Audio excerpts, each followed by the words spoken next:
जी, सुधा माता जी, प्रतिभा माता जी, सुस्मिता माता जी, हरे कृष्णा।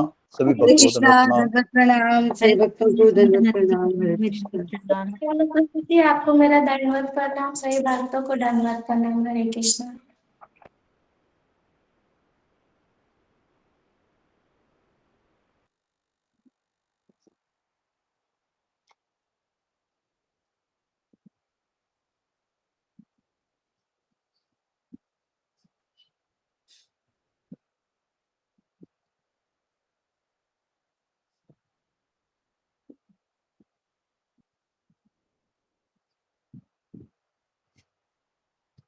हरे कृष्णा।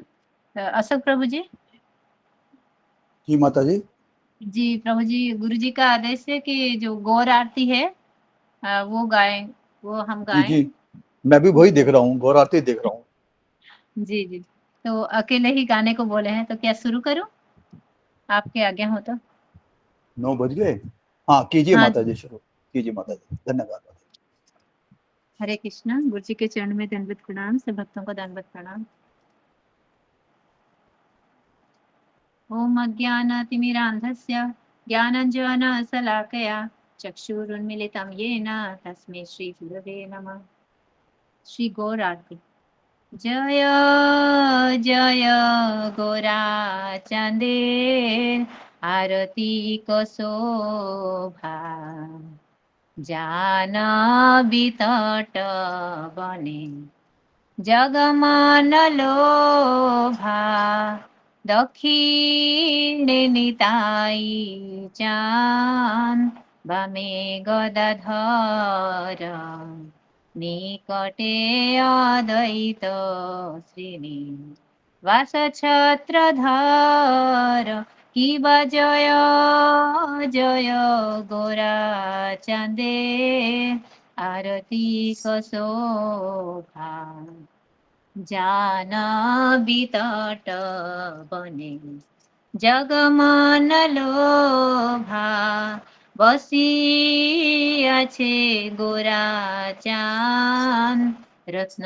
सिंहासने आरती करे न ब्रह्मा आदिदेव गणे नर हरि आदि करी चामर ढुलाए संजय मुकुंद वासु घोष आदि गाए कि बजय जय गोरा चांदे आरती कसोभा जानवी तट बने जगमान लोभा शंख बाजे घंटा बाजे बाजे करताल मधुर मृदंग बाजे परमरसाल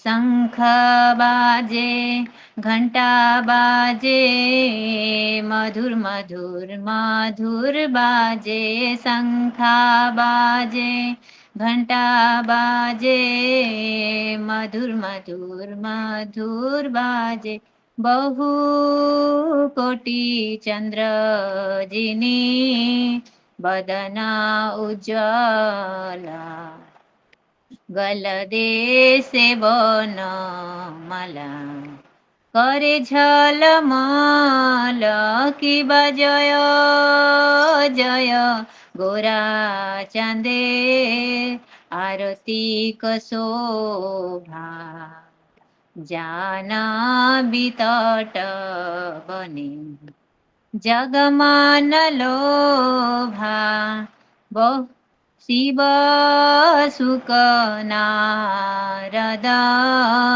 प्रेमे गद गद भक्ति विनोद देखे गोरार संपद कि बजय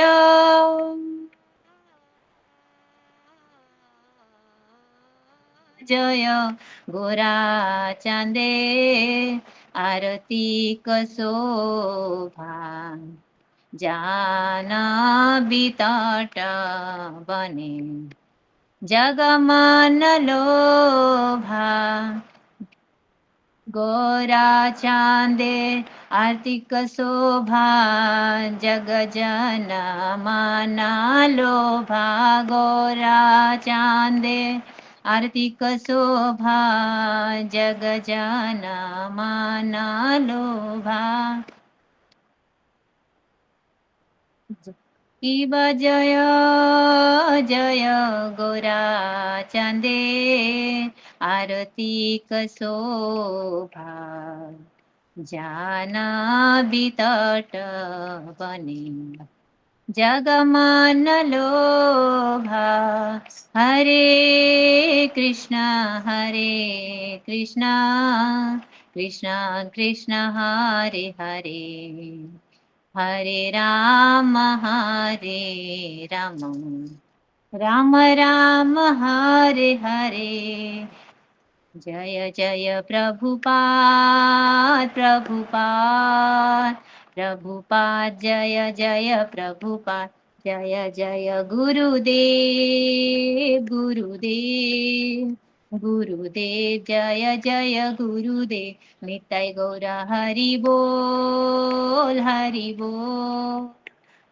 बोल निताय गौर हरि बोल निताय गौर सीतानाथ प्रेमानंदे हरि हरि बोल हरी हरी बोल माता जी बहुत हरे सुंदर बोल माता जी,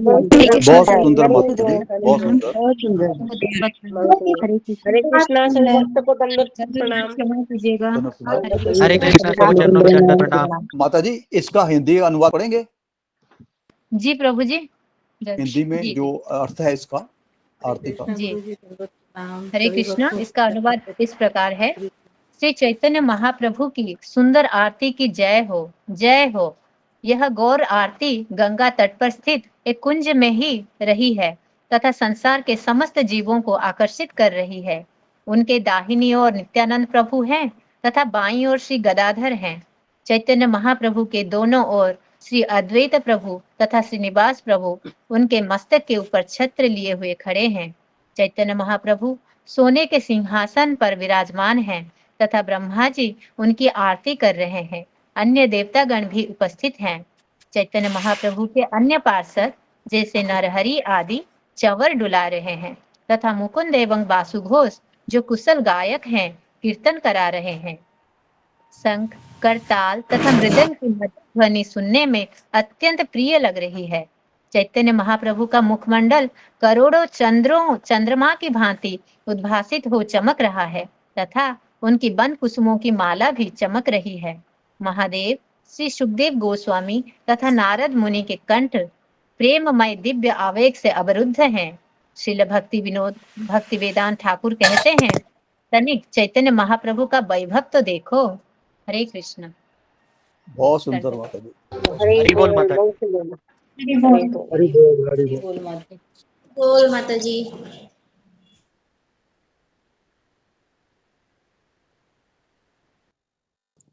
हरी बोल माता जी, बहुत सुंदर।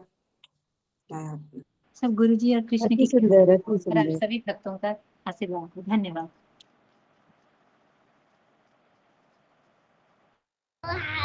हरे कृष्णा सभी भक्तों के चरणों में दंडवत प्रणाम। दोनों प्रणाम। हरे कृष्ण धन्यवाद सभी प्रणाम भक्तों को सभी को प्रणाम। धन्यवाद प्रणाम। हरे कृष्णा सभी भक्तों को दंडवत प्रणाम। हे देख गुरुदेव। दंडवत प्रणाम।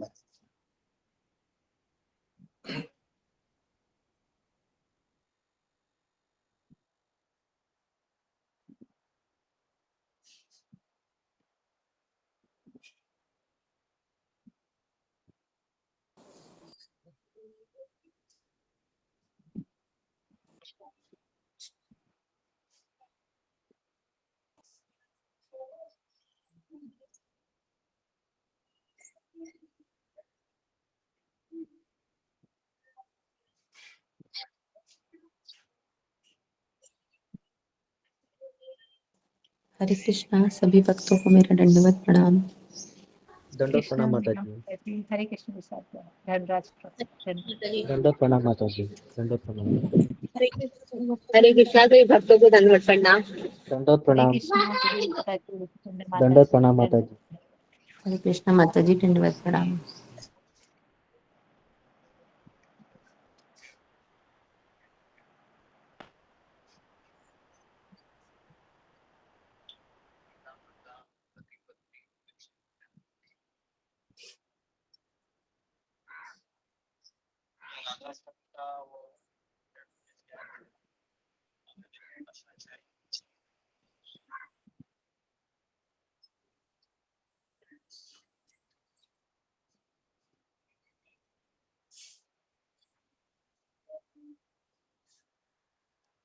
हरे कृष्णा कृष्ण कृष्ण हरे दंडवत हरे। प्रणाम गुरु जी, हरे कृष्णा गुरु हरे जी, दंडवत कृष्णा। प्रणाम। दंडोत प्रणाम गुरु जी। दंडोत प्रणाम।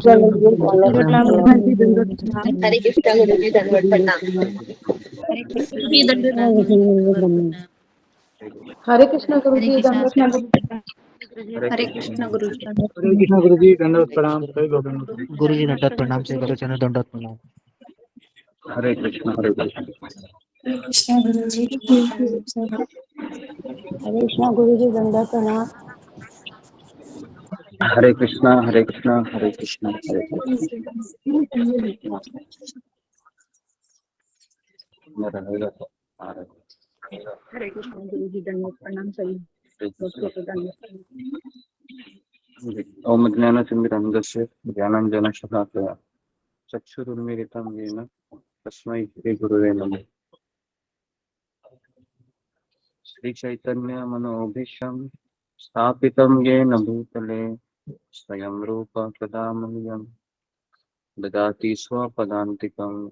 वन्देऽहं श्रीगुरु श्रीयुतापदकमलं श्रीगुरून् वैष्णवांश्च श्रीरूपं साग्रजातं सहगण रघुनाथान्वितं तं सजीवं साद्वैतं सावधूतं परिजनसहितं कृष्णचैतन्यदेवं श्रीराधा कृष्णपादान् सहगण ललिता श्रीविशाखान्वितांश्च।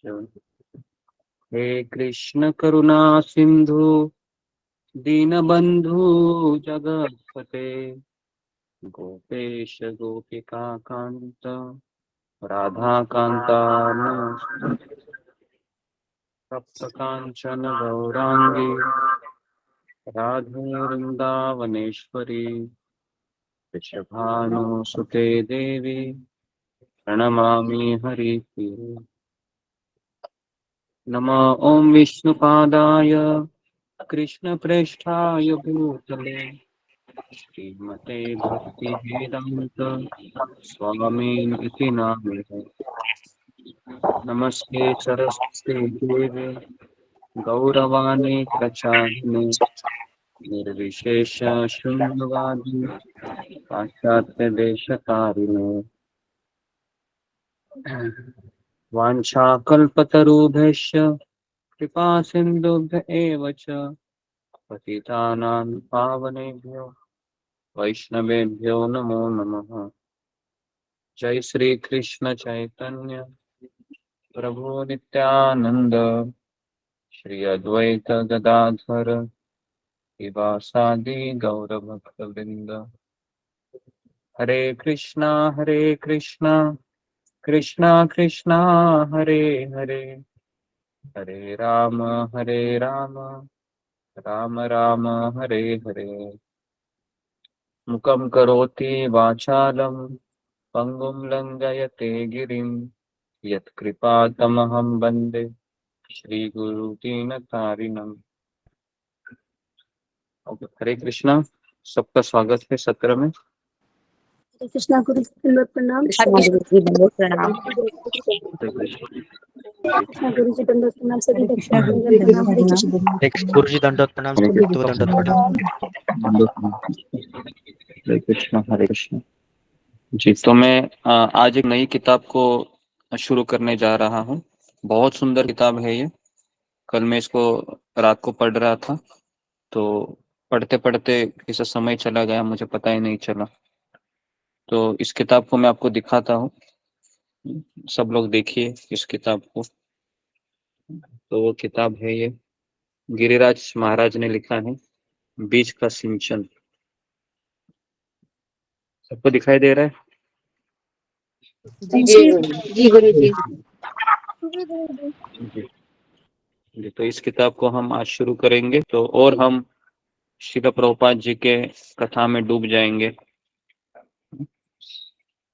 ओके, तो इनके जो ऑथर है वो गिरिराज महाराज है। अगर आपको पता होगा, मैंने इनकी कहानी सुनाई थी, तो वापस मैं सुना रहा हूँ इनकी कहानी। इनकी कहानी से हम शुरू करते हैं। एक बार गिरिराज स्वामी महाराज के माता पिता है वह मंदिर में आ गए और श्रील प्रभुपाद से मिलने की जिद करने लगे। कहाँ है आपके स्वामी जी, दिखाइए हमें। तो भक्तों ने श्रील प्रभुपाद जी से मिलवा दिया और कहा कि आपने मेरे पुत्र का ब्रेन वॉश किया है, आपने मेरे पुत्र को आपके पास रखा है, आप उसको छोड़ नहीं रहे हैं, मैं पुलिस कंप्लेंट करूंगा। तो श्रील प्रभुपाद जी ने कहा कि मैंने इनको नहीं रखा है, आपके बेटे को मैं बुलाता हूँ। तो फिर कहते गिरिराज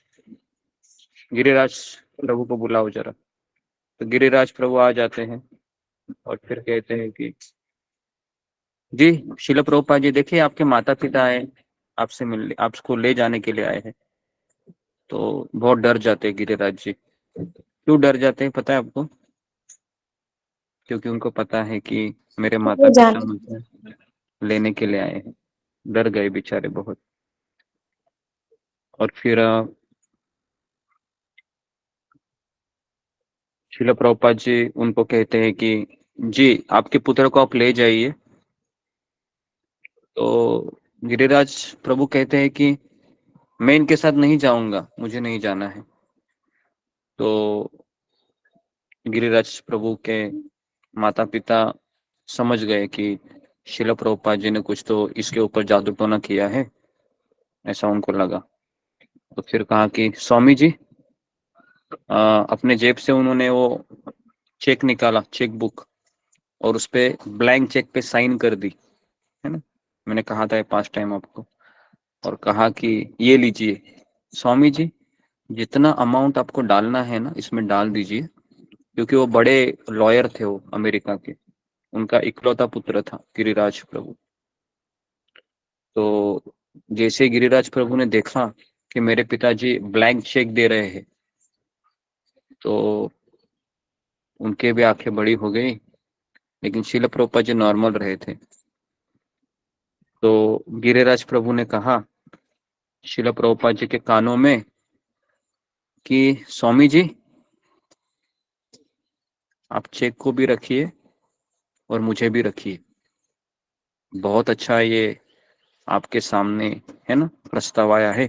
वैसे भी हमको बहुत जरूरत है पैसे की, रेंट के लिए भी पैसे नहीं होते हमारे पास, और हमारे मंदिर में 200 लोग 300 लोग आते हैं। परमानेंटली हमारा सॉल्यूशन हो जाएगा, है ना, और बाद में मैं चला आऊंगा, आप चिंता मत कीजिए। तो श्रील प्रभुपाद जी ने कहा कि नहीं नहीं, ये मैं कैसे कर सकता हूँ। इस चेक पे अमाउंट लिखने का अर्थ है कि मैं भगवान के साथ विद्रोह करूंगा, तो ये ठीक नहीं है, क्योंकि मैं तुम्हें बेच नहीं सकता हूँ, है ना, क्योंकि तुम्हें कृष्ण की आवश्यकता है। तो इसलिए श्रील प्रभुपाद जी लॉयर को कहते हैं कि ये आप चेक उठा लीजिए और अपने पुत्र को वापस ले जाइए। और गिरिराज जी बहुत तभी रोने में आते हैं कि क्यों मुझे प्रभुपाद जी भेज रहे हैं। और श्रील प्रभुपाद जी के आज्ञा से वह अपने घर चले जाते हैं, है ना।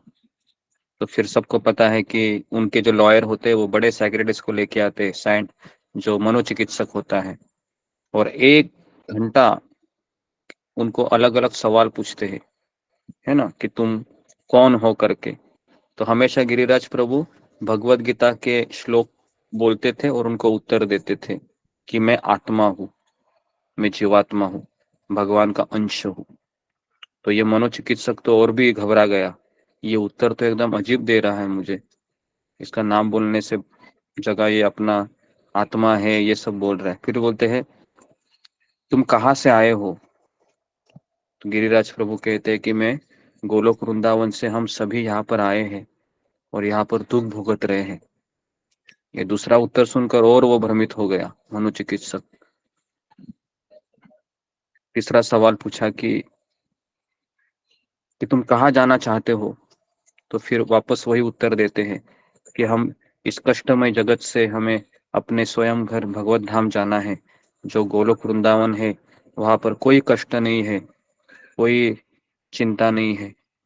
फिर मनोचिकित्सक तुरंत बाहर आता है और गिरिराज प्रभु के माता पिता को कहता है कि अगर मैं और थोड़ी देर आपके पुत्र के साथ रहूंगा तो मैं हरे कृष्णा हो जाऊंगा, तो आप अपने पुत्र को संभाल लीजिए, मैं चला। तो इस तरीके से वो गिरिराज प्रभु का बुक हम पढ़ रहे हैं अभी। ऐसे व्यक्ति का इस किताब का हर एक शब्द है शिल प्रभुपाद जी के प्रति उनका कितना प्रेम है वो दर्शाता है ना। तो पहला चैप्टर है इस किताब का गुरु की खोज में। तो देखिए किस तरह से गिरिराज प्रभु को ये गुरु मिले, शिल प्रभुपाद जी। तो इनका कहानी बहुत ही सुंदर कहानी है, कैसे गुरु मिले। तो सब लोग रेडी है सुनने के लिए? जी गुरु जी। ओके जी। तो पहला चैप्टर है इस किताब का एक पूर्ण गुरु की खोज।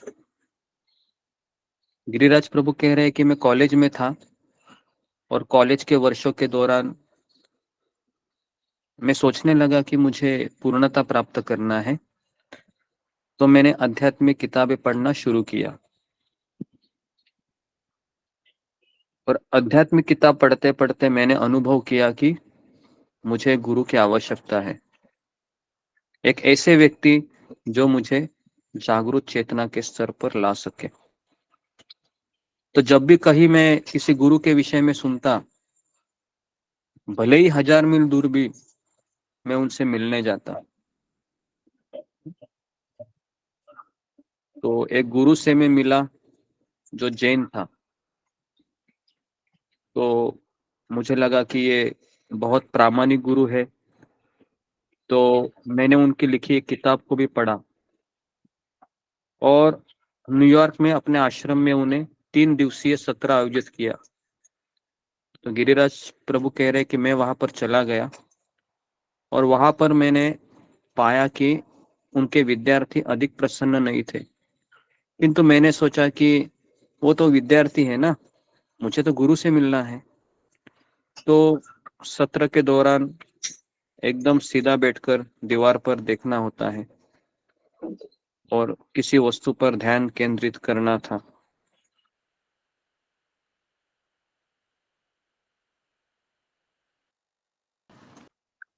तो गुरु छड़ी लेकर घूमने लगा और यदि उन्हें लगता कि हमें कोई सोने वाला है या उसका मन भटक रहा है तो उसको छड़ी से मारते थे जोर से। थोड़ा भी हिल गया तुरंत उसको मार पड़ती थी। और फिर एक छात्र को मार दिया तो उसको बहुत गुस्सा आ गया, उसने कहा कि मुझे नहीं करना है। तो मुझे लगा कि क्या ये वास्तव में मेरे गुरु हो सकते हैं, जो मुझे मारने से मुझे क्रोध आ रहा है। तो फिर उन्होंने कहा कि ये अच्छे गुरु नहीं है। तो फिर उन्होंने कहा कि मुझे और गुरु की खोज करनी होगी। फिर एक हठ योगी प्रवचन दे रहे थे उनके यहाँ पर। उनके लंबे बाल और दाढ़ी थी और वह योगा कर रहे थे और अपने आंतेड़ों को वह ऊपर नीचे अंदर बाहर कर रहे थे। तो जैसे ही मैंने उनको देखा, गिरिराज प्रभु कहते हैं, तो मैंने सोचा कि जो भी हो सकता है।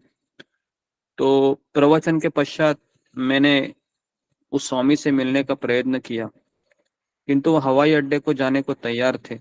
तो मैंने उनके साथ उनके कार में घुसना चाहा, पर वहां स्थान नहीं था।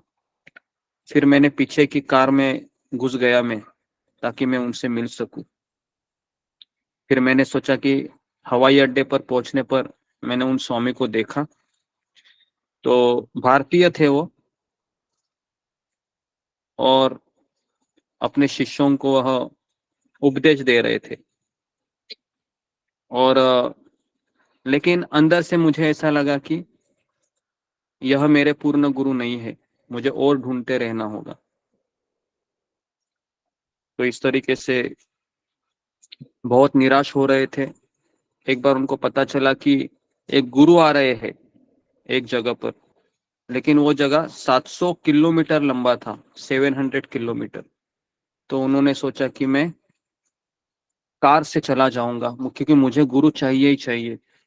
तो 700 किलोमीटर वह कार से चले गए गिरिराज प्रभु, और बड़ी आशा और उत्कंठा के साथ जब वे वहां पर पहुंचे तो उन्होंने देखा कि उनके गुरु पता है क्या कर रहे थे? तो गोल्फ खेल रहे थे। गोल्फ पता है क्या होता है? एक छोटा सा चेंडू होता है, उसको जमीन के अंदर एक बिल होता है, उसके अंदर ऐसे डालना होता है ना, एक उसके ऊपर एक बैट होती है। तो उनको लगा कि ये गुरु गोल्फ कैसे खेल सकते हैं। तो एक महिला ने उनको कहा कि हमारे गुरु तो सुबह सुबह उनका यही कार्य होता है, गोल्फ खेलते हैं। तो मैंने कहा कि 700 किलोमीटर में यहाँ पर गुरु को ढूंढने आया। बहुत निराश हो गए। बहुत निराश होकर वो कहने लगे कि कहाँ मिलेगा मुझे गुरु, खोज रहे थे। फिर एक दिन गिरिराज प्रभु कहते हैं कि कॉलेज परिसर में मैंने एक पोस्टर देखा, प्रवचन भगवत गीता यथारूप स्वामी भक्ति वेदांत। यद्यपि मेरे मित्रगण मुझे कह रहे थे कि आज हमें रात्रि सिनेमा देखने जाना है, लेकिन मैं तो प्रवचन सुनना चाह रहा था क्योंकि मुझे गुरु चाहिए थे। जब मैंने सबके सामने अपना प्रस्ताव रखा तो विशेष रूप से मेरी एक मित्र बड़ी खिन्न हो गई, मतलब गर्लफ्रेंड जैसे कहते हैं। तो उस गर्लफ्रेंड ने कहा गिरिराज प्रभु को कि तुम अन्य लोगों के समान सामान्य क्यों नहीं रह सकते हो, हमेशा ये गुरु अध्यात्म इसी की बातें करते हो। तो उसने शिकायत की, तुम्हें तो बस स्वामी और योगियों को देखने की पड़ी रहती है। तो इतनी बहस बढ़ गई कि मैंने न जाने का निर्णय कर लिया। कहा कि ठीक है, मैं नहीं जाता हूँ। फिर मैं अपने मित्रों को निराश करना नहीं चाहता था, इसलिए मैंने उनकी इच्छा के अनुसार चलने का प्रयत्न किया। किंतु मेरे अंदर फिर भी कोई तो मुझे प्रवचन में जाने को उद्युत कर रहा था। एक शक्ति थी मेरे भीतर जो मुझे कह रही थी नहीं, तुमको जाना चाहिए। अंततः मैंने कहा ठीक है, हम बाद के शो में चलेंगे, पहले हम प्रवचन सुनने जाएंगे, मुझे स्वामी का प्रवचन सुनना जाना है। तो यह, और फिर मैं आपको वचन देता हूं कि ये अंतिम व्यक्ति रहेंगे मेरे जीवन के, बाद में मैं गुरु को खोज करना बंद करूंगा। तो ऐसा वचन दिया है उन्होंने, तब जाके ये मान गए, ठीक है अंतिम समय है तुम्हारा तो तुमको झेल लेते हैं। तो मेरे मित्रगण मान गए, किंतु फिर भी हमारी बहस के कारण हम प्रवचन में बहुत देरी से पहुंचे। प्रवचन छूट गया था और मैं उस सभागार में प्रविष्ट हो गया। मेरे मित्र भी मेरे साथी थे। मैंने मंच के आसन पर आसीन एक प्रौढ़ भारतीय सज्जन को बैठे देखा वहां पर। तो मैंने देखा कि वह स्वामी भक्ति वेदांत प्रभुपाद थे, मेरे आध्यात्मिक गुरु। जैसे ही मैंने उन्हें देखा, दो बातें तुरंत मुझे महसूस हुई। पहला, कि वो इतने तेजस्वी थे कि मैं मुश्किल से उन पर ध्यान टिका पा रहा था। मैं उनको देखने की कोशिश कर रहा था, लेकिन इतना तेज था उनके चेहरे पे कि मैं ध्यान ही नहीं लगा पा रहा था उनके चेहरों पर। और उनके बाल नहीं थे। एक युवा भक्त सत्स्वरूप दास माइक में गा रहा था। तो ये सत्स्वरूप दास पता है कौन है? जिन्होंने शिल प्रभुपाद लीलामृत लिखी। और अन्य भक्तगण गुरु को घेर कर डांस कर रहे थे। सत्स्वरूप सीधे माइक में गा रहा था और एक एक करके छात्र श्रोता मंडल से मंच पर कूद पड़े और सम्मिलित हो गए। मुझे भी ऊपर जाने की इच्छा हो गई, किंतु मुझे लगा कि मेरे मित्र सहमत नहीं होंगे, तो मैं वहीं पर खड़ा रहा। मैं गुरु पर अपनी आंखें केंद्रित करने का प्रयास करता रहा। बहुत देर तक मैं कर ही नहीं पाया। उनका आभा मंडल अत्यंत तेजस्वी था। जब कीर्तन समाप्त हुआ तो सत्स्वरूप ने मंच से घोषणा की कि कुछ भक्तों के लिए बोस्टन तक लिफ्ट चाहिए। मेरे मित्र और मैं अब भी सिनेमा जा रहे थे, है ना। तो मैंने भक्तों को अपने साथ चलने को कहा कि आइए मेरे साथ, मैं आपको छोड़ देता हूँ। तो सभी मेरी लाल रेम्बल्टर स्टेशन वैगन में घुस गए, क्योंकि गिरिराज प्रभु ये एक अमेरिकन बहुत प्रतिष्ठित लॉयर के पुत्र थे। करोड़पति ने अरबपति थे, अरबपति के इकलौते पुत्र। सोचो, केवल गाड़ी में घुमा करते थे। और अगर आप गिरिराज प्रभु की पूरी कहानी सुनेंगे तो इन्होंने शिल प्रभुपाद जी के लिए मुंबई में एक झोपड़ी में रहने के लिए राधा रासबिहारी मंदिर है, जहाँ पर है ना जुहू चौपाटी, जहाँ पर कल मैंने आपको दर्शन कराए थे, वहां पर गिरिराज प्रभु अकेले रहे। मच्छर काट रहे थे, कई बार उनको मलेरिया हुआ, लेकिन ये शिल प्रभुपाद की आज्ञा को कभी इन्होंने मना नहीं किया। वहां पर रहे वो, इतना संघर्ष करना पड़ा। इतने वो सबसे बड़ा शिल प्रभुपाद जी का अगर लीलामृत में कोई इंसिडेंस होगा वो है राधा रासबिहारी मंदिर का निर्माण। इतने संकट आ गए, इतने संकट आए, गिरिराज प्रभु हताश हो रहे थे, लेकिन फिर भी अपने गुरु के ऊपर उनका इतना स्नेह था कि वह कभी वापस जाने की बात नहीं किए। तो वो गिरिराज प्रभु का हम किताब पढ़ रहे हैं। शिल प्रभुपाद जी के 101 शिष्य हीरे है, डायमंड की तरह है। अगर हम उनके शब्दों से हम शिल प्रभुपाद को जानने का प्रयास करेंगे, तब जाके हम कृष्ण को प्रिय बन सकते हैं। जब तक हम किसी शुद्ध भक्त के भाव को नहीं समझ सकते, तब तक हम कृष्ण के हृदय के गहराई में नहीं जा सकते। तो इसलिए हम प्रयास कर रहे हैं कि हम शिल प्रभुपाद जी को समझने का प्रयास करें। क्यों ये व्यक्ति उम्र की 70 साल में मालवाहू जहाज से 2 हार्ट अटैक झेलकर अमेरिका आता है, क्या इनका प्रयोजन था। तो इस तरीके से गिरिराज प्रभु है, वह कहा कि मेरी लाल गाड़ी है वैगन, तो उसमें सभी भक्त घुस गए और मैं गाड़ी चला रहा था और आगे की सीट पर 2 महिलाएं भी थी, पिछली सीट पर 3 या 4 भक्त थे और सबसे पीछे मुझे नहीं पता कितने भरे थे। अब और जगह बिल्कुल नहीं बची थी, पूरा पैक हुआ था गाड़ी। सत्स्वरूप और मेरा सर्वश्रेष्ठ मित्र गैरी पीछे सटकर साथ बैठे थे। अभी ये गैरी अलग है। आश्चर्य है कि गिरिराज प्रभु के मित्र भी गैरी थे और आजाद महाराज के भी मित्र गैरी थे। तो हमारे निर्विशेष अध्ययनों के कारण मेरा मित्र कह रहा था कि सब कुछ शून्य है, और सत्स्वरूप कह रहा था भगवान की सृष्टि में कुछ भी शून्य नहीं है। किंतु मेरा मित्र अड़ा रहा, बहस चल गई। अभी मैं आगे बैठा था और उनको सुन रहा था। मेरे स्वाभाविक अहंकार वश मैंने सोचा ये क्या व्यर्थ की बहस कर रहे हैं दोनों। मैंने सोचा कि मुझे यह सब पता है, तो मैं पीछे मुड़ा और मैंने किसी जैन ग्रंथ की पढ़ी हुई बात की घोषणा कर दी। वह शून्य नहीं है और अशून्य भी नहीं है, किंतु उसे एक नाम देने के लिए हम उसे शून्य कह देते हैं। मैंने सोचा मैंने सारी गुत्थी सुलझा दी है, किंतु फिर भी वे तर्क करते रहे। मेरे कथन से वे शांत नहीं हुए। आगे की सीट की महिलाओं में से एक का नाम था जानवा। मैं विभिन्न ग्रंथ, पंथ और दर्शनों को समझने का प्रयास कर रहा था, इसलिए मैंने उससे जैन के बारे में पूछा। उसने बताया कि यह जगत सत्य प्रतीत होता है, किंतु यह भ्रामक है, जैसे सिनेमा पट पर कुछ छवियां चलती है और जैसे तुम स्क्रीन से अपना ध्यान हटा लो तो तुम्हें प्रकाश का एक पुंज दिखेगा। मैंने सोचा कि जो अब तक मैंने सुनी तो ये मुझे बेहतर लगा। तो इस तरीके से मैं ड्राइविंग कर रहा था और ये सारी चर्चाएं हो रही थी। तो इसलिए जब भी कोई भक्त एक दूसरे भक्त के साथ मिलता है तो वह फिजूल की चर्चा नहीं करते हैं, वो हमेशा आध्यात्मिक चर्चाएं करते हैं।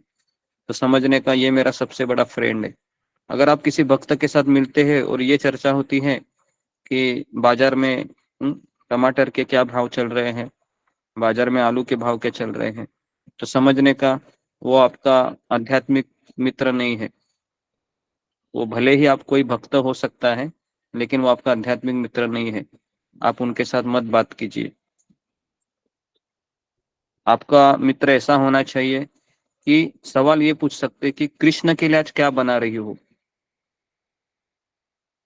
ये सवाल होना चाहिए। ये नहीं कि तुमने क्या बनाया खाने में। तो ये एक सांसारिक प्रश्न हुआ। तो इस तरीके से उसके पश्चात फिर ये बोस्टन में पहुंच गए और मैंने वहां पर भक्तों को छोड़ दिया। अभी यहाँ पर क्या हुई, गिरिराज प्रभु ने भक्तों की सेवा की। समझ में आ रहा है? भक्तों की सेवा की यहाँ। और ये सेवा ही है जो हमें गुरु से मिला देती है। पहले भक्त की सेवा होती है, फिर गुरु प्राप्त होते हैं। बिना भक्त की सेवा से गुरु प्राप्त नहीं होते हैं। और गिरिराज प्रभु के द्वारा सबसे पहले उसी दिन उन्होंने भक्तों की सेवा की। और किंतु जब मैं उनसे दूर जाने लगा तो मुझे एहसास हुआ कि मैं तो जानता ही नहीं कि उनसे संपर्क कैसे कर सकता हूँ, मैं गुरु से कैसे मिलूंगा, क्योंकि मैं तो उनसे मिला ही नहीं। मैं तो केवल उनको देखा था। प्रवचन सुनने के लिए मैं देरी से पहुंचा। मेरी कितनी मूर्खता थी। मैंने तुरंत कार को हावर्ड स्क्वायर के बीचों बीच रोका और मैं बाहर कूदा, उनके पीछे दौड़ा। समझ में आ रहा है? मतलब थोड़ा सा चले गए उनको छोड़कर। और जब जा ही रहे थे ड्राइविंग करके, उनको लगा कि मैं तो गुरु से मिल ही नहीं पाया और ये लोगों को छोड़ दिया, मुझे कैसे पता चलेगा वो भक्तिवेदांत स्वामी कौन है करके। तो जैसे उनके मन में विचार आया, तुरंत गाड़ी को रोक दिया और गाड़ी से कूद गए और उनके पीछे दौड़ने लगे। और मैंने एक को कस के पकड़ लिया। उसका नाम था पतित पावन। क्या नाम था उसका? पतित पावन प्रभु। नाम भी बहुत सुंदर था। तो जब वह रुका तो उसने सिर घुमाया और हमारे इर्द गिर्द भीड़ की ओर इशारा किया।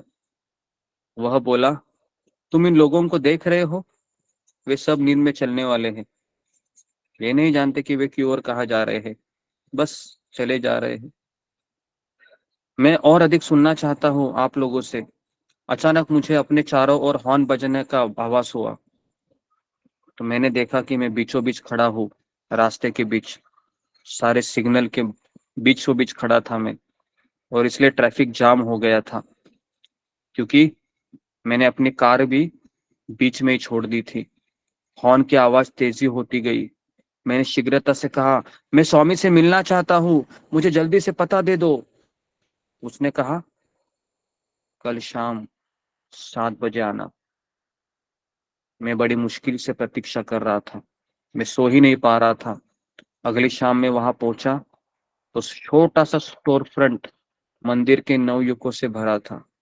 यहाँ पर हम देखते हैं कि गिरिराज प्रभु की जो भूख थी, ये भूख उनको गुरु से मिलने के लिए प्रेरित की। तो गिरिराज प्रभु कौन से कैटेगरी में आएंगे? 4 में से जो भगवान के पास आते हैं। जिज्ञासा।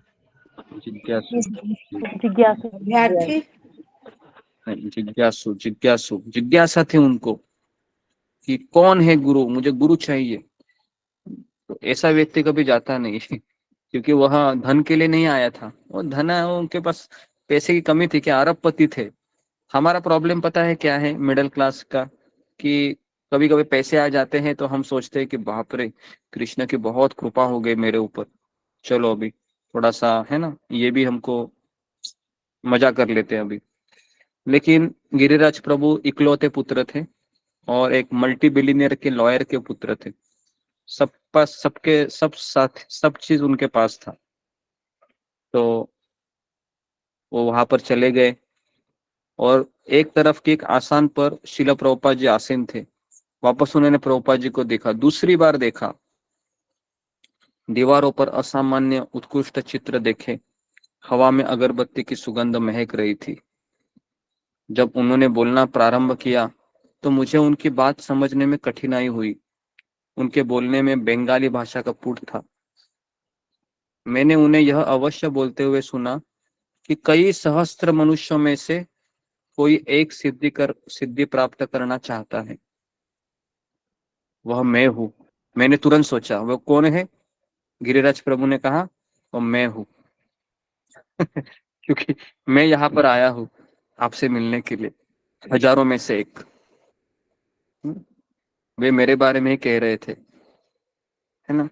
तो जो पहला मुलाकात था शिला प्रभुपाद जी का भी अपने गुरु के साथ, वो भी कुछ ऐसा ही था। पहले ही दिन उनके गुरु ने उनको आज्ञा दी थी अपने बारे में। और यहाँ पर भी शिला प्रभुपाद जी के प्रवचन वो ऐसे ले रहे थे कि ये मेरे लिए बोल रहा है ना। तो प्रवचन के बाद प्रभुपाद ने कहा, तो किसी का कोई प्रश्न है? किसी ने प्रश्न पूछा फिर कि सब कुछ भगवान या कृष्ण से आता है, तो क्या माया भी कृष्ण से आती है? जी, तो ये पहला सवाल है, ये किसी ने पूछा। तो यही सवाल मैं आपको पूछ रहा हूँ अभी। आपका क्या उत्तर होगा वो मैं दे देखता हूँ, फिर मैं आपको बोलता हूँ कि प्रभुपाद ने क्या उत्तर दिया। तो बताइए, सब कुछ भगवान से आता है तो क्या माया भी कृष्ण से ही आती है? जी, फिंगर को रेस कीजिए। ओके जी, प्रियंका कुमारी बोलो। हरे कृष्ण गुरु जी, दंडवत प्रणाम। माया भी कृष्ण कृष्ण से ही आता है, पर माया को हम ही लोग चाहते हैं, इसके वजह से माया माया कृष्ण हमें से आती छोड़ती नहीं। है। ओके जी, नेक्स्ट अशोक चावला कहूँ? जी गुरु जी। हाँ गुरु जी, माया भी कृष्ण से ही आती है, पर वो एक एज टेस्टर के रूप में होती है कि हम कितने सक्षम हैं गुरु का उपदेश ग्रहण करने में, कितने सक्षम हैं परमात्मा के चरणों में लगने के। तो हमें एक वो पिंच करती है बार बार कि हम अपने धाम वापस जाएं। ओके, वो हमारी सहायता करती है। जी जी ठीक है। उत्तर शिला प्रभुपाद ने उत्तर दिया। देखिए अभी आप सब लोग अपना उत्तर है ना जांच करें। शिला प्रभुपाद ने उत्तर दिया कि सब कुछ कृष्ण से आता है, केवल माया ही नहीं। ठीक वैसे ही जैसे सब कुछ सूर्य से आता है, बादल भी सूर्य से आता है, फिर भी वह सूर्य के प्रति हमारी दृष्टि को ढक लेता है। तो यहाँ पर सूर्य और बादल क्या है? तो सूर्य कृष्ण है और बादल है वो माया है ना। कभी कभी लगता है कि बादल ने सूर्य को ढक लिया है थोड़े समय के लिए, बारिश में हम अक्सर देखा करते हैं। लेकिन क्या कभी बादल सूर्य को ढक सकता है? कदापि नहीं। तो उसी तरीके से लोगों को लगता है कि माया ने कृष्ण को ढक लिया है, लेकिन माया कृष्ण को ढक नहीं सकती। प्रश्न पूछने के व्यग्र मैंने अपना हाथ उठाया, गिरिराज प्रभु ने भी हाथ उठाया, मुझे भी। तो मैंने प्रारंभ किया। इतने सारे स्वामी और योगी हैं और सभी भगवत प्राप्ति की अपनी अपनी भिन्न भिन्न पद्धति सुझाते हैं और सभी अपनी पद्धति को श्रेष्ठ ही बताते हैं। तो मैं कैसे समझूं कौन वास्तव में श्रेष्ठ है? बहुत सुंदर प्रश्न पूछा। देखो पहला ही सवाल उन्होंने देखो क्या पूछा कि सब लोग बोलते हैं कि मैं आपको भगवान से मिला दूंगा, तो मैं कैसे समझूं कि कौन असली है और कौन नकली है? तो सुनना चाहते हैं प्रभुपाद ने क्या उत्तर दिया? तो जी गुरुजी। प्रभुपाद ने पूछा कि तुम्हारा लक्ष्य क्या है? तुम भगवान की सेवा करना चाहते हो या तुम भगवान बनना चाहते हो? प्रभुपाद ने उत्तर नहीं दिया। प्रभुपाद ने क्या पूछा उनको? 3 प्रश्न पूछे। तुम्हारा लक्ष्य क्या है? तुम भगवान की सेवा करना चाहते हो या भगवान बनना चाहते हो? यदि तुम भगवान बनना चाहते हो तो इसका अर्थ हुआ कि तुम अभी भगवान नहीं हो। बराबर ना? जो भगवान बनना चाहता है, इसका मतलब क्या है? तुम भगवान नहीं हो अभी, तुम चाहता है भगवान बनना। और जो भगवान नहीं है वह भगवान कैसे बन सकता है? भगवान तो सदैव भगवान है, उसे ध्यान द्वारा भगवान बनने की आवश्यकता नहीं है। माँ यशोदा की गोद में खेलते हुए भी वे भगवान ही है। कुरुक्षेत्र में युद्ध करते हुए गांडीवधारी अर्जुन का रथ हाँकने वाले भी भगवान ही है। गीता का ज्ञान सुनाने वाले अर्जुन को भगवान ही है। और यदि तुम भगवान की सेवा करना चाहो तो तुम भक्तिमय सेवा का बीज बो और कीर्तन द्वारा उसका सिंचन करो, तो भगवान तुम्हें सूर्य प्रकाश और अन्य अनुकूल परिस्थिति प्रदान करेंगे। लेकिन यदि तुम भगवान बनना चाहते हो तो भगवान भला प्रतिस्पर्धी को कैसे मदद करेंगे? तब उन्होंने कहा, भगवान तुम्हारे हृदय में है, वे तुम्हारी सहायता करने को तैयार है, परंतु भगवान नहीं बन सकते। यदि तुम भगवान बनना चाहते हो तो तुम स्वयं को ही छल रहे हो। जैसे जैसे प्रभुपाद बोलते गए मैं सुनता रहा और मुझे संकेत हो रहा था कि वो मेरे ही बारे में सब कुछ जानते थे, जो सीधे मेरे अंतःकरण में देख रहे थे। और यहाँ तक कि उनको मेरे घर के अंदर के बारे में भी पता है, मेरे बाथरूम में भी क्या चल रहा है ये भी उनको पता था। यहाँ तक कि उस दीवार को भी वो देख रहे थे जहां मैंने सुंदर अक्षरों में लिख रहा था तुम भगवान हो। इसका अर्थ क्या है? गिरिराज प्रभु ने अपने घर में ही लिखा था कि मैं भगवान हूँ। तो पहला, अभी आप सोचो कि प्रभुपाद को कैसे पता चला कि ये मेरी मनोधारणा है? तो श्रील प्रभुपाद ने गंभीरता पूर्वक पूछा, तो तुम क्या सोचते हो? भगवान की सेवा करना चाहते हो या भगवान बनना चाहते हो? तो मैंने बहुत शर्मिंदगी महसूस की, बहुत लज्जित था मैं उनके सामने।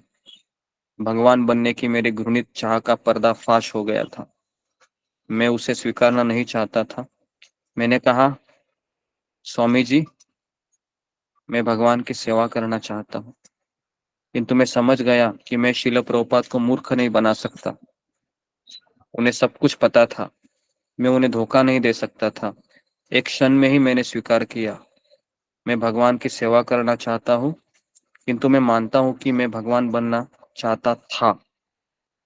और आज श्रील प्रभुपाद ने मेरे उस अहंकार का पर्दाफाश किया था।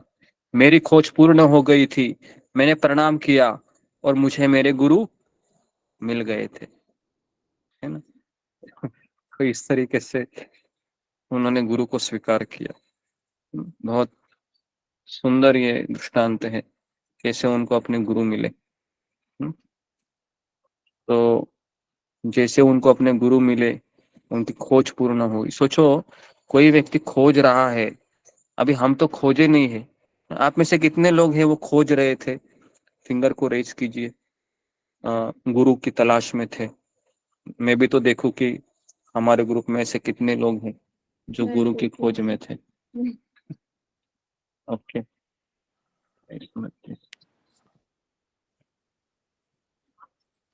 आप ऐसे ही हाथ मत खड़ा कीजिए। हाँ, क्या ऐसे थे कि आप गिरिराज प्रभु की तरह ढूंढ रहे थे, 700 मील 200 मील ऐसे ट्रैवलिंग कर रहे थे? तो बोलो। हम्म? या कहीं अपना समय भी दे रहे थे क्या? वो भी देखो। जैसे हम दुकान में कोई कभी कभी सब्जी ढूंढते हैं ना, हाँ, एक ही दुकान में ढूंढते हैं क्या? 10 दुकान छान लेते हैं। वैसे किया है क्या? वो बोलो मुझे।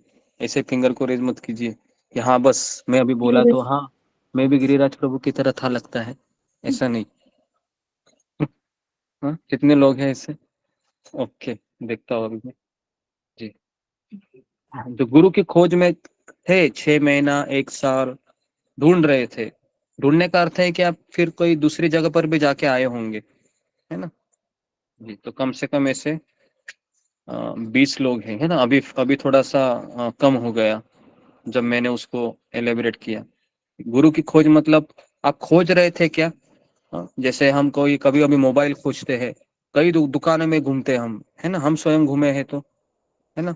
तो गुरु भी ऐसा ही होता है कि एक दुकान में अगर आपको गुरु मिल गया। अभी मेरा ऐसा है कि मैंने कभी गुरु की खोज नहीं की। मैं अपने बारे में बताऊं तो मैं केवल, मेरा पहला इस्कॉन ही था और आखिरी भी इस्कॉन ही रहा। ना मैं कोई ब्रह्म कुमारी संप्रदाय में गया, ना कभी मैं वो क्या बोलते हो स्वामी समर्थ का या स्वाध्याय हो, या फिर ऐसे कई सारे लोग तभी लोग घूमते थे। मैं कभी नहीं गया ऐसा, क्योंकि मुझे ऐसी इतनी इच्छा भी नहीं थी गुरु की खोज करने की। जब मैं इस्कॉन में आया, प्रवचन सुना, तो मुझे लगा कि हाँ भाई, गुरु मिलने चाहिए। लेकिन जिसने बताया वही ने कहा कि हाँ, गुरु इधर मिलते हैं, राधा गोपीनाथ मंदिर में ही गुरु है ना? तो मैंने पहले बार किसी गुरु को देखा, वो राधानाथ स्वामी महाराज ही थे, और मैं कई साल उन्हीं को देख रहा था। मैंने कई साल किसी शिल प्रभुपाद के किसी शिष्य को नहीं देखा था, ना कभी जाना था मैंने। जब मैंने परम पूज्य राधानाथ महाराज को पूरी तरीके से जाना, तब मैंने कई उनके शिष्यों को भी जानना चाहा, कि तमाल कृष्ण महाराज, फिर गिरिराज स्वामी महाराज, फिर जय पताका स्वामी महाराज, गोपाल कृष्ण महाराज, परम पूज्य लोकनाथ स्वामी महाराज, परम पूज्य नव योगेंद्र स्वामी महाराज। तो इनके बारे में भी मुझे इतना पता नहीं है अभी, लेकिन जितना मैं राधानाथ स्वामी महाराज के बारे में जानता हूँ। जी, तो हमारे ग्रुप में ऐसे लोग हैं, कम से कम 20 लोग। ओके, नहीं, 14 लोग हैं, 15 लोग हैं। जी, अभी भी ऊपर नीचे हो रहा है, सोच रहे हैं क्या करूं। ओके, तो 15 लोग 16 लोग हैं जो इस तरीके से ढूंढ रहे थे। ओके, कि कहाँ मिलेंगे मुझे गुरु, कहाँ मिलेंगे, कहाँ मिलेंगे, कहाँ मिलेंगे। बहुत अच्छा है। तो आप लोग इस कैटेगरी में, मुझे लगता है फिर आपका भी ऐसा किताब होना चाहिए। किस कहाँ गए थे आप, किधर किधर मिले थे, है ना? बराबर है। जब आपका साक्षात्कार होता है तो कई लोगों ने बताया भी होगा। ओके जी, आगे बढ़ते अभी हम।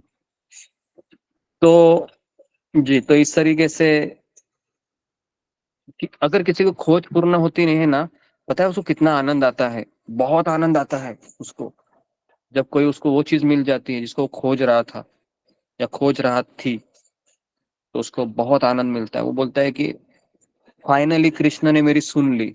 ये उनको पहले लगता है, पहला थॉट ये आता है कि कृष्ण ने मेरी फाइनली सुन ली, कृष्ण बहुत दयालु है। ये पहला विचार आता है उनके मन में, है ना? और उनका कृष्ण के प्रति और झुकाव हो जाता है ना? तो जितने भी 14-15 लोग थे, ये तो, है ना, जिज्ञासु सबसे टॉप लोग है ना? मेरे से भी टॉप लोग है ये, क्योंकि मैं तो उस सोच में नहीं आया था इस कौन में, है ना? मैं तो आया ही क्यों था, वो मुझे दुख से आया था, बहुत दुखी था मैं, इसके लिए आया था। लेकिन प्रवचन सुनते सुनते सुनते सुनते सुनते सुनते जिज्ञासु हो गया, और फिर कहा कि नहीं, अभी यही करना है। ओके, तो जी, तो इस तरीके से भक्तों ने अपने सिर फर्श पर झुकाए। जैसे गिरिराज महाराज ने कहा कि मेरा सवाल खत्म हो गया, सारे भक्तों ने अपना शीश झुकाया, उनको प्रणाम किया। और मैंने भी फिर क्या किया, पहली बार गिरिराज प्रभु कहते हैं, गिरिराज स्वामी महाराज कहते हैं, मैं प्रभु नहीं कहूंगा इनको क्योंकि ये महाराज है। तो अभी तक लेकिन सन्यास नहीं मिला था। तो गिरिराज स्वामी महाराज कह रहे थे कि पहली बार मैंने अपना सर बहुत समय तक फर्श पर झुकाए रखा, बहुत समय तक। काफी लोगों ने अपना सर है वो ऊपर किए थे, लेकिन मैं पूरी शरणागति से उनको अध्यात्म गुरु स्वीकार किया, पूरे हृदय से, पूरे मन से। और मुझे, जब मैं फर्श से उठा तो मेरे भीतर अत्यंत प्रसन्नता हुई, और अंततः मैंने भगवान को धन्यवाद दिया कि मुझे पूर्ण गुरु मिल जाए और मैं पूर्णतः उनको शरणागत होना चाहता था। साथ ही साथ मुझे लज्जा भी महसूस हो रही थी कि वह सब जान गए थे कि मैं भगवान बनना चाहता था। तो गिरिराज महाराज को लगा कि इनको कैसे पता चला कि मैं भगवान बनना चाहता हूँ। इसका अर्थ क्या है? इसका अर्थ है कि आध्यात्मिक गुरु है, शिष्य के बारे में सब कुछ जानता है, पहले मुलाकात में सब जान लिया। और गिरिराज महाराज बता रहे थे कि ऐसा लग रहा था कि मानो शील प्रभुपाद जी की आंखें मेरे घर के कोने कोने में देखकर मुझे उत्तर दे रही हो। यहाँ तक कि मेरे बाथरूम में भी मैंने एक आईने में लिखा था कि मैं भगवान बनना चाहता हूँ। मैंने मेरे बेडरूम में अंदर भी लिखा था मैं भगवान बनना चाहता हूँ। तो उनको इस बात का आश्चर्य हुआ कि इस व्यक्ति को कैसे पता चला मैं भगवान बनना चाहता हूँ। और ये गिरिराज महाराज का ही नहीं, कई सारे प्रभुपाद के शिष्यों का ये अनुभव है कि शिला प्रभुपाद जी को सब पता था हमारे बारे में। तो उन्होंने कहा कि मैं शरणागत होना चाहता हूँ। और कुछ देर के बाद मैंने कुछ आवाजें सुनी जिससे मुझे प्रतीत हुआ कि भक्तगण अतिथियों के लिए भोजन प्रसाद की प्लेटें ले जा रहे थे। मुझे अंदर से जैसे किसी ने ऊपर देखने को उद्युक्त किया। अंदर से यहाँ गया, ऐसे ऊपर उन्होंने देखा तो मुझे लग रहा था कि लोग मुझे घूर रहे होंगे, किंतु ऐसा नहीं था। लोग आनंद पूर्वक प्रसाद ले रहे थे। और जब उन्होंने मुझे उठते देखा तो वे बस मुस्कुराए। प्रसाद की जो प्लेट मेरे हाथ में दी गई वह मंदिर में रखी अन्य सभी चीजों की तरह रंग बिरंगी, आकर्षक और विचित्र लग रही थी।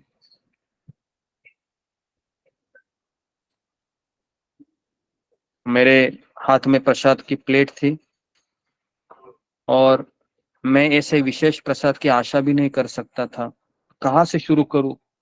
मैंने गोभी के पकोड़े को उठाकर मुंह में रखा सबसे पहले, और जब उसे चबाया तो जैसे स्वाद का धमाका महसूस हुआ। फिर मैंने एक के बाद एक सभी पकवान चखे। खीर, सभी का स्वाद अलौकिक और अतुल्य था। तब मैंने सोचा कि अब सब कुछ पूर्ण है। गुरु, प्रसाद, कीर्तन, तीनों मुझे प्राप्त हुए। दूसरे दिन मुझे कीर्तन बहुत अच्छा लगा। भक्तों ने हरे कृष्ण महामंत्र भारतीय अक्षर शैली में लिखकर लगा रखा था। कीर्तन के दौरान जब मैं उन अक्षरों को देख रहा था तो वे चलने, घुलने, मिटने, बनने गए। जो चीजें मैं ढूंढ रहा था वो मुझे प्राप्त हुई थी। जब से शिला प्रभुपाद ने मेरे प्रश्न का उत्तर दिया, मैं शरणागत हो गया। वह पहली मुलाकात के बाद मेरे जीवन का बस एक ही उद्देश्य बन गया। क्या आप सुनना चाहोगे कि गिरिराज प्रभु स्वामी महाराज ने क्या उद्देश्य बना लिया एक ही मुलाकात में? तो ये उद्देश्य था कि जीवात्माओं को शील प्रभुपाद के संपर्क में लाना और उनसे मिलाना। और निरंतर मैं यही करता रहूं। किंतु जब वे सिधार गए तो मैंने सोचने लगा, अब मेरी सेवा क्या होगी? मेरी सेवा तो जीवात्माओं को प्रभुपाद के पास लाने की थी। अब मैं जान गया हूं कि शील प्रभुपाद सदैव उपस्थित है। उनके विषय में बोलकर, उनके विषय से सुनकर, स्मरण करके। तो इस तरीके से मेरा जीवन सफल होने जा रहा था। तो गिरिराज महाराज ने आज उनका उम्र 73 ईयर्स का है। क्या आप लोग देखना चाहेंगे गिरिराज प्रभु को? तो मैं आपको अभी दिखाता हूँ। जी गुरु जी। माइक को जरा बंद कीजिए, किसी का माइक चालू है।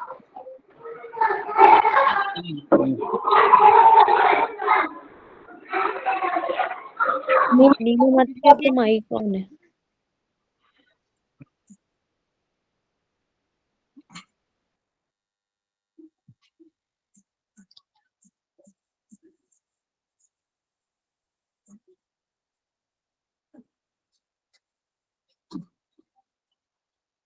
ये इनका 2 दिन पहले का प्रवचन मैं आपको दिखा रहा हूँ।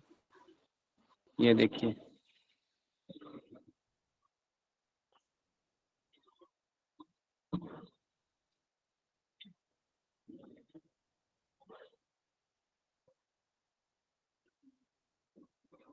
हरे कृष्ण माता जी, आपको दिख रहा है क्या? मुझे तो कुछ दिख नहीं रहा।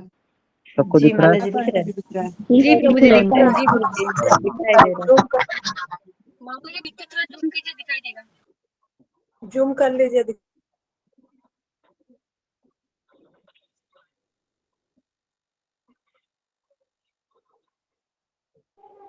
आवाज नहीं आ रही है ना?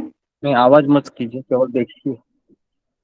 ठीक है, ये गिरिराज महाराज है ना। ये 2 दिन पहले का लेक्चर है जो उन्होंने दिया था। सोचिए, कौन ऐसा व्यक्ति है कि हर एक दिन वो अपने गुरु के आज्ञा का पालन कर रहा है ना। तो इसलिए साधारण व्यक्ति नहीं है ये असाधारण लोग हैं जिनको हम देख रहे हैं अपने आंखों से, है ना। जी,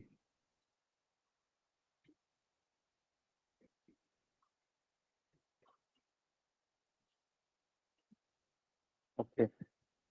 तो अभी मैं इनका आपको यंग, जब वो यंग थे वो फोटो दिखाता हूँ, कैसे दिखते थे यंग गिरिराज प्रभु।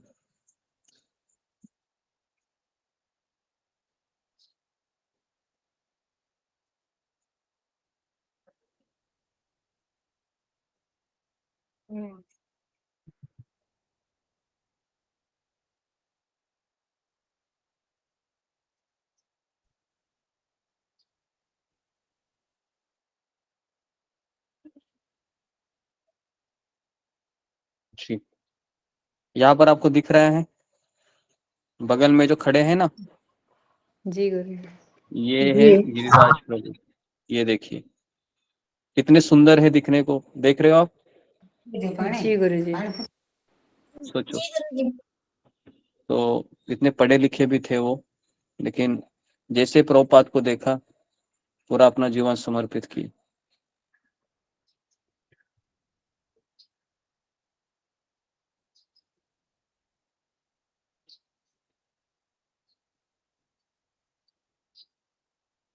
यहाँ पर आप देख सकते हो।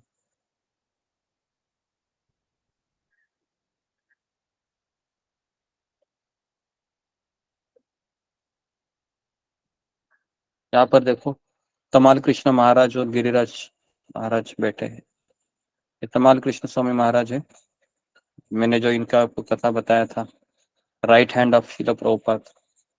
और ये गिरिराज गिरिराज महाराज है, यंग जब थे 1980 का फोटो है।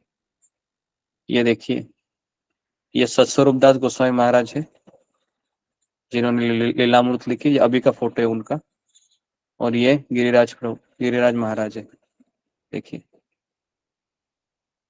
तो ऐसे लोग, ऐसे भक्तों का दर्शन करके आंखें पवित्र हो जाती है, हृदय पवित्र हो जाता है। आप इनका शरीर मत देखिए, ये अमेरिकन है, शरीर तो नश्वर है, लेकिन इनका अंदर का समर्पण इतना गहरा है अपने गुरु के प्रति कि इनके साथ रहने से वो सारी ऊर्जा प्राप्त हो जाएगी। तो ये यहाँ पर आप देख रहे हो, ये इंद्रदुम्न महाराज है और उनके साथ है गिरिराज महाराज, है ना। ये इंद्रदुम्न महाराज भी, इनके बारे में मैं आपको बताऊंगा एक बार। ऐसी जगह पर ये प्रचार करते हैं जहाँ पर खतरे ही खतरे होते हैं, है ना। इनका एक किताब भी है, सुंदर किताब, मैंने पढ़ा था तो मैं बहुत इंस्पायर्ड हुआ था कि कैसे भक्त होते कि अपनी जान खतरे में डालकर भी प्रचार करते हैं। ये है भक्ति चारू महाराज, है ना, जो मैंने आपको बताया था ना, भक्ति चारू महाराज जो मालिश कर रहे थे, याद है ना आपको, प्रभुपाद जी का। और उस समय जी प्रभुपाद ने गुरु बोला था, एक जीवन मुझे दे दो। और ये गिरिराज महाराज उनके साथ, देखिए। हाँ?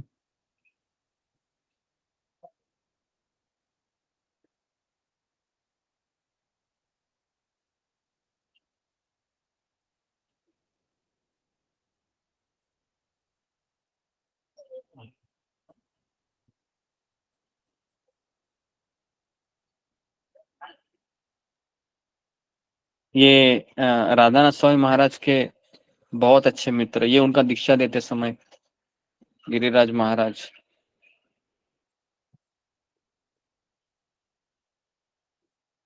इस तरीके से, है ना जी। इनके साथ राधानाथ महाराज का भी फोटो रहेगा, मैं आपको दिखाता हूँ। राधानाथ स्वामी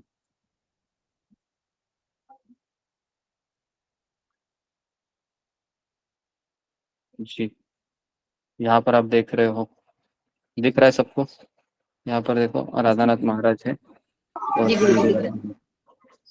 है ना, ये दोनों बेस्ट फ्रेंड है। मैंने सुना है महाराज के बारे में कि बहुत दोनों करीबी मित्र है, गिरिराज महाराज और राधानाथ स्वामी महाराज।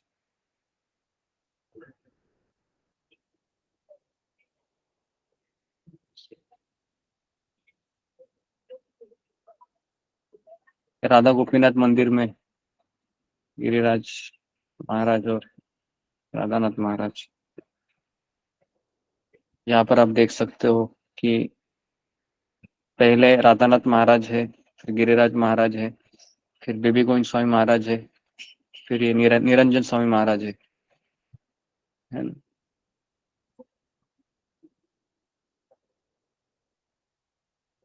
यहाँ पर आप देख रहे हो कि जय पताका महाराज भी है, जय पताका परम पूज्य जय पताका स्वामी महाराज है, ये वाले। उनके साथ राधानाथ महाराज है और गिरिराज स्वामी महाराज है। यहाँ पर जय पताका महाराज और राधानाथ महाराज है। ओके, तो जी, तो इनको देखकर ही आंखें तृप्त हो जाती है। ठीक है, तो आज हमने इस किताब का पहला चैप्टर हमने सुना कि कितना सुंदर है कि कैसे गुरु की खोज करते हैं और गुरु पहले ही सवाल में उनके घर तक क्या क्या वो चाहते हैं अपने जीवन में, उसको देखते हुए उनके प्रश्न का उत्तर देते हैं। क्योंकि ये सवाल जब पूछा गया था गिरिराज महाराज ने, तब उनको उत्तर ही ऐसे मिला कि आपका लक्ष्य क्या है, आप भगवान बनना चाहते हो या भगवान की सेवा करना चाहते हो। तभी वो समझ गए थे कि इनको कैसे पता चला मैं भगवान बनना चाहता हूँ। तभी इनको समझ में आया कि ये व्यक्ति मेरा सब कुछ पूरा मेरा स्कैनिंग करके उत्तर दे रहा है। पता है स्कैन करते हैं वो, जेरोक्स मशीन में देखा है, जब कोई पेपर डालते हैं ना पूरा स्कैन करता है, देखो हरा लाइट जलता है खर्र करके, तो उसी तरीके से पूरा स्कैनिंग करके उत्तर दिया था प्रभुपाद जी ने। ठीक है, तो यहाँ पर मैं रुकता हूँ। तो आज हमने पहला चैप्टर लिया। आप सबका बहुत बहुत गुरुजी ये धन्यवाद। यही है जिनके पिताजी ने कहा था कि मेरे बेटे का खींच लीजिए और बोले थे कि मुझे भी रख लीजिए और ये चेक भी रख लीजिए। हाँ जी जी, वही गिरिराज प्रभु। हाँ ये गिरिराज महाराज जी थे। क्योंकि उसके बाद फिर वो आश्रम में ये किताब में लिखा हुआ है सब कुछ। तो इस किताब के द्वारा हम आगे भी बढ़ेंगे कि कैसे वो मुंबई में उनको सेवा दी गई, राधा रासबिहारी मंदिर में उनको अध्यक्ष बना दिया गया। और वो इतने सिंपल थे, इतने इतने मासूम भी थे कि भारतीय लोग कई बार फंस ठगे भी गए हैं, है ना। और लेकिन गिरिराज प्रभु ही ऐसे थे, गिरिराज महाराज उस समय ये जितना भी ये मंदिर बना है ना, राधा रासबिहारी मंदिर, जो जुहू चौपाटी का मंदिर, उसका सारा श्रेय गिरिराज महाराज को जाता है। तो वह व्यक्ति अंतिम समय तक डटे रहे, है ना। उसमें शिला प्रभुपाद जी के ऊपर उन्होंने जादू टोना करनी सब कुछ किया था, ब्लैक मैजिक वगैरह। प्रभुपाद के ऊपर भी ब्लैक मैजिक किया गया था, लेकिन शुद्ध भक्त के ऊपर ब्लैक मैजिक का कोई असर नहीं होता है। जिसने किया था वही अर्ली मॉर्निंग पे उसने अपने ऊपर केरोसिन डाल के खुद को जला लिया और मर गया। और जो नायर करके था लैंड ओनर, उसका नरसिंह देव उसके सपने में आए और नरसिंह देव ने कहा कि तुम मेरे भक्तों को क्यों सता रहे हो, आज मैं तुमको मार डालूंगा। अगले ही दिन मिस्टर नायर का डेथ हो गया। ट्रू स्टोरी है ये। तो ये सब मैं आपको बताऊंगा इस किताब के जरिए। कि शुद्ध भक्त के ऊपर इस चीज का कोई प्रभाव नहीं होता है, ना ब्लैक मैजिक का होता है। और अगर कोई उसका बिगड़ना भी चाहता है तो भगवान नरसिंह भगवान है उस व्यक्ति को मार देते हैं। और इस ट्रू स्टोरी है ये, इस किताब के जरिए हम देखेंगे कि आगे क्या क्या होता है। ठीक है, तो यहाँ पर मैं रुकता हूँ। आप सबका बहुत बहुत धन्यवाद। हरे कृष्णा हरे कृष्णा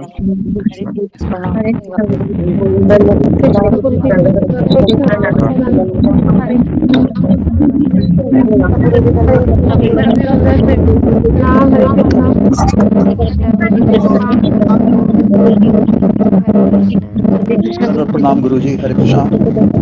सभी को बहुत दंडवत प्रणाम। प्रभु जी को मेरा धन्यवाद प्रणाम। हरे कृष्णा। सभी को दंडवत प्रणाम। हरे कृष्णा।